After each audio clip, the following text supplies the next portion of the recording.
I've been working on an action-adventure 3D platforming fantasy game called Clops. In it, you play as Clops, a cheery little creature with a sarcastic talking sword named Sai. In the game, you'll have to venture through the Labyrinth, a bunch of mysterious sandbox levels filled with magic eyeballs for you to collect. It's kind of like if Mario and Zelda were fused together, with the platforming and collecting of Mario and the fantasy and exploration of Zelda. My name is Corey. I'm a programmer and an artist, and I've been working on Clops for the past 6 months. Along the way, I was joined by a few friends who have been helping a bunch with the music, art, story, level design, etc. Since we're kind of a small team with, admittedly, no experience in game development, we haven't had much luck finding a publisher. So, I guess I just wanted to make this video to kind of get the word out and see if people would be interested in the project. So, you're in this labyrinth. It's like an otherworldly, endless world of interconnected rooms, which are like open, sandbox levels, similar to what you'd find in games like Mario or Banjo-Kazooie. Each room can pretty much be anything. Some ideas we've had for rooms are a marketplace with mushrooms and gnomes, and a strange water system with pipes you'd be able to slip through like water slides. Clops, the player character, is a labyrinth spirit, creatures that mindlessly wander the labyrinth. After stumbling upon a magic eye, they gain consciousness and attempt to escape the labyrinth, helping people out along the way. Sai, their sword, used to be a big, powerful, multi-eyed monster until he was defeated and his eyeballs were scattered across the labyrinth. So, instead of collecting stars or jiggies in the game, you're collecting this guy's eyeballs. After collecting enough eyeballs in a room, you'll be strong enough to venture further into the labyrinth, until eventually you're strong enough to escape. The main villain of the game is the Warden. He's the one who originally defeated Sai, and his goal is to stop anyone from ever escaping the labyrinth. Throughout the game, you'll have to explore the mysteries of the labyrinth, meet many strange inhabitants, and fight monsters. The gameplay mostly consists of platforming with your sword. So far, there are 2 main moves you can do, a thrust move that launches you forward, and a spin move that gives you some height and gives you a bit of control over your momentum, kind of like the spin move from Mario Galaxy. Apart from those, you can also wall jump and slide along walls horizontally, which allows for some interesting movement combinations. You can also jump while thrusting to do a long jump and cover super long distances. If you thrust towards an enemy in the air, or in this case a floating target, you get a little boost that you can use to double jump, which also recharges your spin and thrust moves so you can keep going in the air. Canonically, I'm thinking maybe Sai gets some power from defeating enemies, but I haven't really thought about it that hard yet. There's also some climbing that's unintentionally similar to Gex. It's a bit buggy right now, but I'm thinking with all these moves together, there can be room for some fun level design. Along with platforming, there's also some combat as well. It's still definitely a work in progress, but the main idea is it's supposed to be fast-paced so it works with the flow of platforming and exploration. So far, I've added a lock-on system and a dodge roll that gives you some invincibility frames. I'm hoping to have a bunch of enemy variations and come up with different ways to combine both platforming and combat systems together in the future. If this all sounds like your jam, I actually released a prototype that you can play right now on itch.io. It isn't perfect, and it's a bit buggy, but I'm pretty proud of it. It's not quite a prototype, but it's not quite a demo either. The movement, combat, and basically everything is a work in progress, and nowhere near as polished as I'd want them to be. However, there's also originally composed music, voice acting, cutscenes, a little storyline, and boss fights. The prototype started out looking like this. It was just supposed to show off the different platforming moves in a gray boxed environment. It has a little central area that branches off into other sections with an eyeball to collect at the end of each one. For example, this section of the level teaches how to crouch walk and downward strike with your sword. But for making the prototype public, we decided to make the environment fully decked out. That way players could have an understanding of what the final game might look like. Plus, we want exploration to be a big part of the game, and it's not as fun to explore when everything is gray boxed. To save time, we used the same level layout, but filled it with environments, characters, and enemies. With the art style, I wanted to replicate that low poly look of N64 games. For example, this model of Clops was one of the first things I did for the game, and I referenced Link's Ocarina of Time model to get that look, and I'm really happy with how it turned out. I think having a low poly art style, with characters and environment, looks pretty unique, and it also allows us to create characters more quickly since we're such a small team. I'm pretty proud of how the graphics ended up looking. When I started experimenting with the graphics, it looked like this, which isn't bad, but I wasn't quite happy with it. I found that the main issue was that nothing really felt cohesive. So I found a bunch of references and I made a rough illustration of the environment. Then, I created textures based on the drawing, I blocked out the environment in Unity, and eventually settled on this, which I think looks really good. In fact, I would say this is close to how the full game might look like. Maybe in the future I'll play around with cell shading or some other things, but I'm happy with it for now. You may have noticed this little character here. His name is Jog the Old Frog, and he's the first NPC I made for the game. He's kind of like a wandering guy who's clearly had some experiences in the past, but he's mysterious and kind of senile. He has a big mushroom hat and a scar on his eye. As I said earlier, with the gray box prototype, we wanted to go all out with the environments. So I basically looked at the scene I made with Jog the Old Frog and colored in everything to look similar to that. I decided to go with a Roman ruins type look to lean into the fantasy feeling of the Labyrinth. And overall, I think it turned out well. Although there's still a bunch of things I'd improve on in the full game, especially with the foliage. Since there's not a lot going on here except for ivy, grass, and trees, I would love more variations in the foliage with flowers, bushes, etc. Another thing we've thought about a lot with the art style is how to do the skyboxes. Since the game takes place in a labyrinth, everything is technically indoors, but that doesn't necessarily mean it has to feel indoors. And since it's an otherworldly kind of place, anywhere can look like anything. For the prototype, I wanted to keep it basic since it's the first environment I've made for the game. I wanted it to feel comfortable, like you're outside on a nice summer day, but I also wanted the player to know that they're not actually outdoors. So I added these little corners to make it feel like a big room. I did it pretty hastily, but I'm excited to experiment more with different levels and rooms in the labyrinth in the future. After having a few of my friends play the prototype, they all said there should be more NPCs. We want NPCs to be a big part of the full game, so I decided to make a bunch of them, and threw in a little storyline into the prototype as well. I had previously modeled this little knight character, and decided to turn him into a fully fleshed out character for the prototype. So I named him Flavian the Golden Knight. He's another wanderer of the labyrinth. After you meet him, he mentions he was just taking a breather, and continues on his way through the labyrinth. Inside this house, you can meet this Potter character.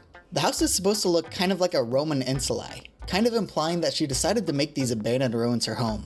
Her home is cluttered with pots, and she also has a little collection of clay figures. Talking to her, you find out she is actually Flavian's grandmother. He always says he's going to venture further in the labyrinth, but he doesn't get very far. I would love for the full game to be narrative driven, so I'm hoping to create more of these NPCs throughout the labyrinth that you have to help out. Maybe each room of the labyrinth can have a little side story with a small cast of characters. Alright, so that's the graphics and the little storyline of the prototype. I also wanted to add something that could stand out and make the prototype unique, which is when I decided to make a boss fight. The main boss fight is this guy. He's supposed to look kind of like a clay figure, but he looks more like a fleshy creature. When creating this guy, the original plan was Shadow the Colossus, except it's a platformer. Which sounds awesome, but I found it was pretty hard to make into a reality, and it definitely took up a lot of time. Since it's so big, it was difficult to make it feel like you were actually fighting a boss, and not just climbing something. Originally, all it did was move around and you had to climb up it and hit it in the eye. But I thought, if I was a giant and some little guy was trying to attack me, I'd probably try slapping it away. So I added that as well. Although it was difficult to see that it was gearing up for an attack, so I added a little indicator on the ground. I got the climbing to work well enough, even though it is still a bit buggy. But then I found that the climbing is kind of boring because all you do is hold up. So we decided to add a feature where you mash a button to stay on. And I think that does a good job of switching things up and making it feel like you're climbing an actual giant and not some static fleshy building. Making the giant work as a boss took a lot of trial and error, which took up a lot of time. In the end, I'm pretty proud of how it turned out, and I think it's a lot of fun to fight him. But in the future, I would love to be able to expand upon the climbing up a Colossus and doing platforming idea. And I definitely don't want to spend as much time on it as I did on this guy. I would love to continue experimenting with this idea in different ways in the future, because I can see it having some potential. Maybe I'll replay Shadow of the Colossus to get some inspiration for different ways to incorporate Colossi into a platforming game. There are a lot of other bosses I put in there as well, with one of them being this plant guy that you have to jump up and attack to defeat. I'm happy with how it turned out, although chasing it through the level can be a bit janky. I would say that jankiness is a common theme with the prototype, so for the full game, I love to spend a bunch of time polishing stuff and taking time to make sure the code has a good foundation. That way it's more smooth to play. The cutscenes also took forever. I'm happy with how they turned out, and I think they breathe a lot of life into the characters and story, but I definitely have a lot of room to improve the workflow here. As I've said earlier, the prototype also has originally composed music throughout the level. So far, all the music has been composed by fellow team member Jason. Here he is now talking about it. Hi, my name is Jason Weir, and I've had the absolute pleasure of producing all those funky sounds you'll hear throughout the Clops soundtrack. Making the music for this game has been a really fun and enlightening journey. I've never made a soundtrack before, so it's been really interesting to figure out how to build a sonic identity and atmosphere for this game. It's a really exciting level of freedom, and I've gotten to basically invent something original and specific to Clops to help better flesh out that world. When I first started making the music for Clops, I didn't want to make it sound like a game I've already played. But I did have a lot of great influences. I loved the Jet Set Radio soundtrack, and I wanted to figure out how to take those zany, eccentric, and groovy sounds and mix them with something more ominous, mysterious, or somber, like you might hear in those 64 Zelda games. I've mixed those influences together to make something I think is really fun and unique that I hope people will enjoy. I've had a blast making the music so far, and I'm excited to see it grow alongside the game. In total, Jason has made 9 tracks you can hear throughout the prototype. We have little areas in the prototype that play different songs, and they fade in or out depending on if you're entering or leaving them. Originally, we thought it might be too much if we had music playing everywhere, so this section of the level only has ambient sounds playing. However, we've had some feedback that it might be too quiet in these areas, so in the full game, we'll experiment with how often music plays. The prototype also comes with full voice acting. I don't know how much of it will be in the final game because I don't have any experience with voice acting. Most of the characters are voiced by myself, and since I was rushing, I think in some spots you can definitely tell that it's just me. When thinking about a voice for Clops, I wanted to capture their childlike energy, their mischievousness, and how they're kind of a weird shadow creature. I went for a mix of Young Link and Skull Kid, and I think it works. What I did to achieve this was go into Audacity and layer my voice on 2 layers. Pitch up one layer and pitch down the other layer. I'm not so sure about Sai's voice. I wanted to give him like a little chihuahua voice, since he's kind of like a little thing that's always a bit angry. So I basically made angry chihuahua noises and then inverted it to make him sound more mysterious, kind of like how Minute talks.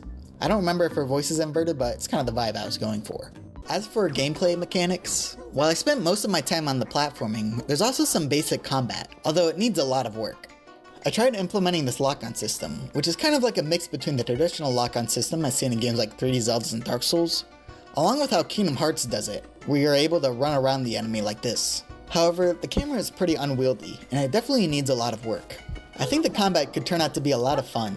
I know that sometimes combat in platformers can be considered cumbersome and interrupt the flow of platforming, but I think with the right enemies and a fast-paced combat system, platforming and combat could complement each other well. But right now, it definitely isn't there yet. I also implemented this little dodge roll thing, similar to how it works in Dark Souls, but again, it's pretty simple and doesn't work amazingly great. The environments in the prototype are pretty basic. In the full game, I definitely want to go weirder with the environment design, really emphasizing that otherworldly feeling of the Labyrinth. Plus, I definitely need to work on my level design and environment design workflows, because although I'm really proud of how it turned out looking, it just took way too long to get it to look like that. And while I was going for a Roman ruins type look, it kind of just ended up looking like Roman stuff, not really having any ruins vibes. I would love to be able to make levels faster and also bring out some different feeling atmospheres. Also, I'm not sure how much of the prototype will be in the final game. Since the environments were built around showing off the mechanics of the game, the level doesn't feel as intentional as I'd like it to be, if that makes sense. I definitely want to put more effort and time into making areas that have more personality to them, and are fun to explore. I do love the characters I made for the prototype, like Flavian and the Potter, so they'll probably be in the full game. Now it's a platformer, so I don't want it to be too confusing to navigate, but we're definitely planning to have some areas that you would need certain items to get to. Like if a room is dark, you need to get a torch to see. I've been playing a bunch of Tunic recently, and I love the progression and mystery in that game. It's been inspiring me a lot. On the topic of equipable items, I also want there to be other weapons and equipment that Sai can turn into. These would change both the combat and the platforming. One idea I really like is a hammer version of Sai, where maybe if you hold down the right trigger or something, you can bounce around like it's a pogo stick. Then, if you attack, it would be a heavy attack with a large weapon, like the hammer from Windwaker. Maybe it could even break certain walls for further progression. It would also be cool to have unlockable abilities for Sai, like if you could unlock the ability to bite. Then there could be some walls made out of food or something that Sai can eat. I want to work on the story a lot. I love having stories in games, and I think it's a really interesting medium to have good stories in. The gameplay, music, sound effects, all that stuff makes games super immersive. I'd love to lean into that and have a narrative-driven type game. I think the Labyrinth setting and the characters are really interesting, and I'm excited to expand upon it. As for the future of the project, I'm not sure what the full game will end up looking like. I'd love to work with publishers or maybe start a Kickstarter, but I'd want to wait and see if enough people are interested in the project before doing that. If you have time and you're interested, I'd love if you tried out the prototype and let me know what you think. Although, just a warning if you do, the prototype can be a little janky, so I'm sorry if you run into any troubles. Thank you so much for watching this video, and if you'd like to support the project, please subscribe to follow its progress and let us know you're interested. Also, if you have any feedback on this video, I'd really appreciate that as well. I'm sorry if it's kind of all over the place. I don't really know what I'm doing.